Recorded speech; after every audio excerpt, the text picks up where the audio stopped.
Good morning, everyone. How are y'all doing today?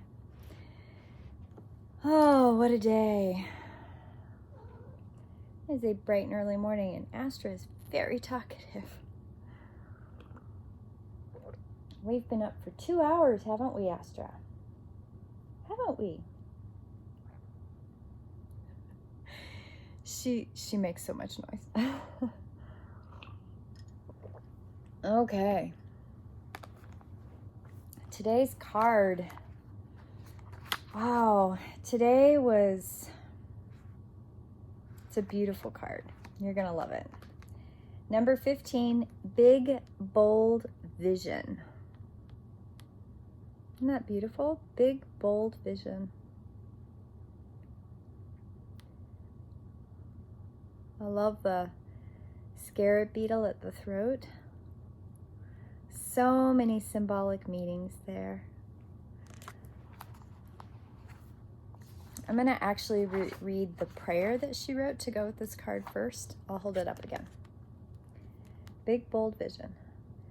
I release all blocks in my vision. I release all beliefs, conscious or unconscious, stored in my body or my mind, that would have me belittle or minimize myself out of fear or ignorance. I choose to be bold, big, and bright, to vision with my heart and receive all the genius of the universe in supporting that vision and coming to life. Blessed be. Isn't that wonderful? I loved that because I think what we do, at least I know that I'm not alone in this, is you know who you are, right? You know who you are. You're the only one who can know who you are more than anybody else. You know who you are. And you know what your limiting beliefs and your blocks are. Sometimes, okay? You sometimes know what they are. I just had a conversation with my counselor, actually, and I was frustrated about something, and she said, so you don't know what you don't know? And I'm like, yes, that's it. We both laughed. But that's what sometimes your blocks are. You don't know what you don't know. You don't know what your blocks are. You don't know what's actually blocking what you don't know. Or what you do know. You don't know what's blocking what you do know because you can't see the block. You can't see what's right in front of you because it's too close. It's just too close. And sometimes you have to accept that you need to be willing to release a belief or an understanding or a perception of something. Because when you can release the belief, you can release the stuckness that's in your body. And sometimes the stuckness in your body is what helps you release and accept what it is you don't know. It's all intertwined. It's all connected, right? And Big, Bold Vision, that particular card, was a reminder for me, right, that I'm writing a book. I'm working on getting material out there, and I know that I've been asking the universe, hey, what is it that I'm missing? What's the missing link to make some of this come together, coalesce, and connect? Because I know that I know it somewhere within myself, connected up to my higher self. I know that my guides are trying to help me come back into a knowing of remembering, because this is the thing. You don't know what you don't know, but your connection to the universe is complete. And all you have to do is remember something. Half the time when you're learning something new, it's not that it's new, it's that you're remembering it. And sometimes remembering things easier is just that you have access to that part of your higher self more than something else. Or maybe your remembering is a lot stronger because maybe you have access to a past life where you did that thing a lot, right? And sometimes not so much. Maybe it's a new thing in this life as much as it's a new thing that you haven't lived a life where that was information you needed in that life. So it wasn't as accessed. There is so much complexity in remembering and knowing and bringing that stuff forward. And I think that it's really important that what people need to know the most of about learning and knowing is releasing beliefs that don't serve you in learning new things. You know, it's one of those things where when I was a teenager and I was going through I went through probably about, I'd say a good solid 6-7 years where all I did was study philosophy and theosophy and philosophies and theologies of all different religions and beliefs from all around the world. I soaked that up. I wanted to know all of it. I haven't read the Quran in Arabic, but I read the English transversion of the Quran. I've read Dead Sea Scrolls. I've read the Torah, the version that I have. I've read the apocryphal books. I've read the Bible. I've read Christian Science. I've read Scientology. I've read material from Seventh-day Adventist. I've read Pentecostal material. I've read Baptist and Methodist material. I've read the Book of Mormon. I have read philosophies of Nietzsche and Plato and poetry from Keats and Byron. I have read and read and read, soaking it all in, and many times reading to know what it said, to sit with it. I read a lot of material that I just sat with. I just sat with it. No judgment. And that was the thing, is when I was researching, it was actually something my papa told me many years ago. I had asked him a question and he said, well, I can't answer that question for you. Because I wanted to know I believe the question was around the phrase of who was right, or what do you believe, or something to that effect. And Papa defrayed that entire conversation into, it doesn't matter what I think, it doesn't matter what your mom thinks, it doesn't matter what anybody else thinks. What matters is that you take that information in and you think about it, sit with it, think about it, and don't be judgy. I don't think he used the word judgy. I think he made a comment, something to the effect of, allow it to just sit with you, or something to that effect. There wasn't actually a statement about judgment. My papa is an amazing human being, but and when I was younger, there was a lot of, I questioned things all of the time, and he would give me a book and say, I'm not going to answer that question for you. Here's a book, or why don't you read about it, or here's another way to look at it. He was actually the person that gave me the book Chariots of the Gods, and he said, based on some things that you've said, why don't you read this book? Which sent me off into a whole different universe of reading. When you read something, when you take knowledge in, there's a place and a moment in time when you sit with it where it slides into place with other things, or it sits out on its own and you have to give it its space. You have to go, I don't know where that fits, so I'm going to let it sit over here in its other little place, and I'll come back to that. I will wait till more information comes in, till I can put it where it goes in the pieces. And so there's a lot of learning through space and time, and giving it its own space, giving that information its own space. And some stuff that comes into your universe, you just kind of go, that doesn't fit anything. that is clearly not reality. And reality as in it doesn't fit anywhere at all. And I remember there were times when I was younger, again, researching stuff, and I would read stuff and I'd go, okay, this has a place. I don't know where it goes. And then this is clearly something that doesn't fit anywhere. It's just this random other thing. And it's okay to take it in and then discard it. If it doesn't fit, discard it. Let it go. Move on.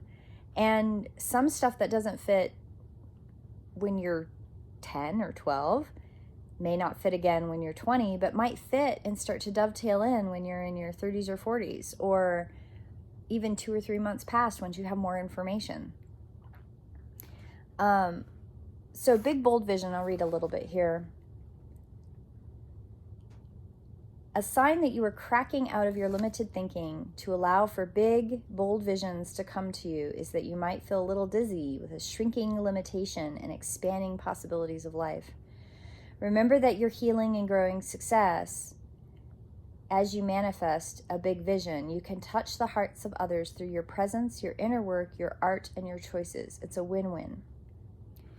You are being asked to remember that when something is right for you, endless synchronicities and support will flow your way at the right time and in the right way. Stay open, receptive, playful, and surrendered. You are about to receive or be invited to become part of a grand visionary beginning. No matter how the journey that brings this vision into reality unfolds, there are always twists and turns. It is still helpful for you to be open to it. Trust your hearts, be still, and be still with your choices when the time feels right and truthful. It is time to move. Trust in what you perceive, even if it conflicts with what everyone else around you is saying or the surface feel of things. Trust your inner perceptions. This oracle brings a general message of general positive energy. Trust that things will be coming up roses for you, even if everything seems a bit in shambles now. Sometimes it's essential to have a mess before the truly spectacular success. So true. That statement is really true. So I think that today's daily devotion is very much about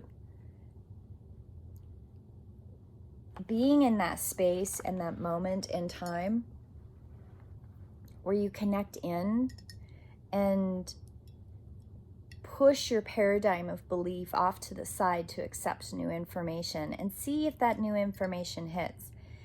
I think what happens sometimes is there's a lot of fear with change and new ideas, and that fear creates that defense mechanism of rejection. And rejecting new things into your paradigm, I think everybody does it, right? But allowing yourself to sit and shift with it and sit with the new information and process. Some people have to process out loud. Some people have to process quietly in their little corner. Some people need a bath to process. Some people need to get outside and walk in nature. Some people turn it into song. Some people breathe into it. There are so many different ways of processing new information. And it's important to find what your way is. So be willing to be in a place where you can put your beliefs into a place of stasis and allow new things to come in and sit with them. Sit with that new piece of information and see if it fits. And if it doesn't fit, that's okay too. But allow new things to come in so that you can shift. I love this. I release all blocks in my vision. I release all beliefs, conscious or unconscious, stored in my body that would belittle or minimize myself out of fear or ignorance. Right? Like, choose big, bold, bright vision in your heart to receive the genius of the universe in supporting the vision coming to life. We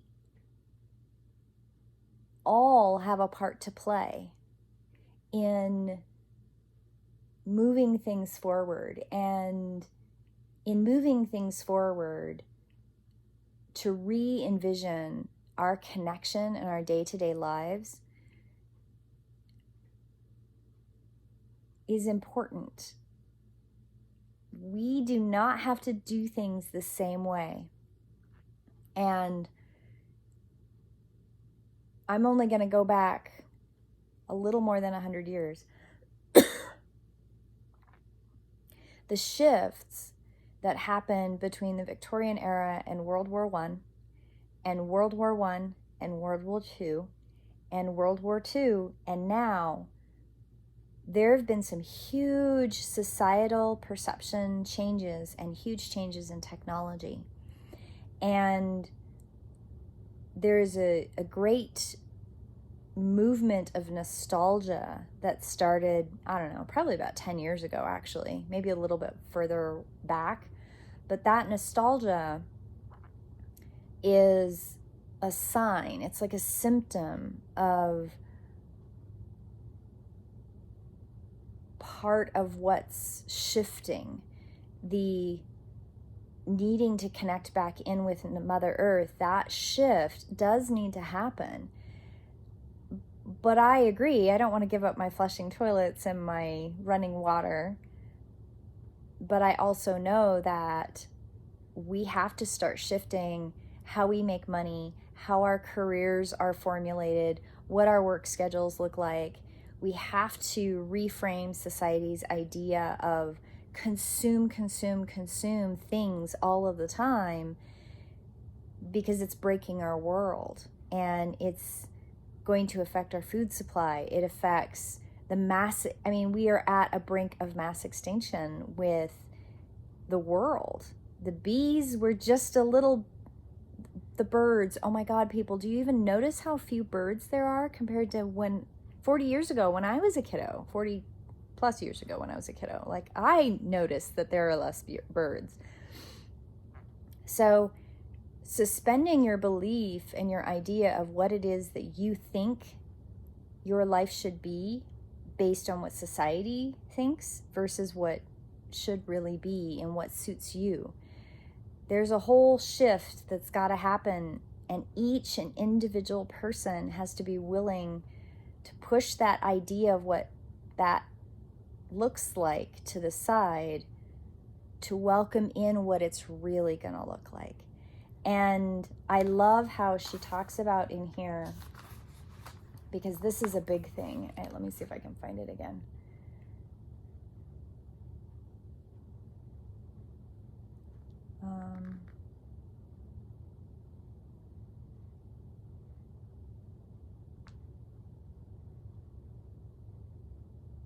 I can't find it now.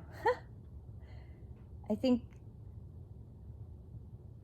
well, what I was trying to find was the idea that something that resonates for you may not resonate for someone else, and that doesn't mean you're not wrong or not right. Sorry. Something that resonates for you may not resonate for someone else. That doesn't mean you're wrong. Follow your intuition. Follow that resonance. And make sure it fulfills that heart place, and from that place of peace, and not from a place of ego and fear. And that takes reflection, and it takes time, and it takes sitting with it and being uncomfortable to find what's comfortable. Anyway, I hope you all have a beautiful day, and I will see you tomorrow in prayer. Blessed be.